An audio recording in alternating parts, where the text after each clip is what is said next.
अस्सलाम वालेकुम दोस्तों। घड़ी दे विच तीन सूइयां हुंदियां, एक सकिंटां वाली, एक मिंटां वाली ते एक घंटियां वाली। हुण जिहड़ी सकिंटां वाली ना वो सब तो ज़्यादा वर्क वो करदी पई हुंदी, सब तो ज़्यादा काम वो करदी, वो दोनों सूइयां नूं वो चलाउंदी। जदों पुछ लो यही दसणगे कि 10:15 हो गए। कदी किसी ने यह गल नहीं की 10:15 10 सैकंड हो गए।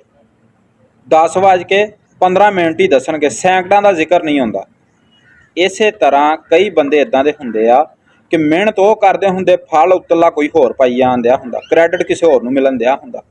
अज मेरा एक भरा अली नवाज खान उन्हें स्टेटस लाया सी कि तस्वीर नूं लोग वेखदे आ, जिहड़े किल दे उत्ते टंगी हुंदी ना तस्वीर, उन्होंने नहीं लोग वेखदे।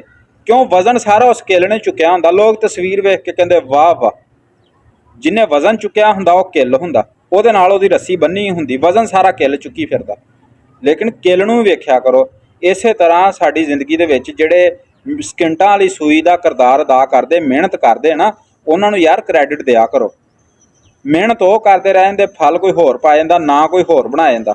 इत्थे मजदूर बंदे मेहनतां करते रह जांदे, उत्तरले आके चल भी बल्ले बल्ले अपनी करा जांदे। वीडियो चंगी लगी होवे वीडियो नूं लाइक करो, चैनल नूं सबसक्राइब करो, वीडियो नूं शेयर करो। मैं तुहाडा अपना मिठू खान।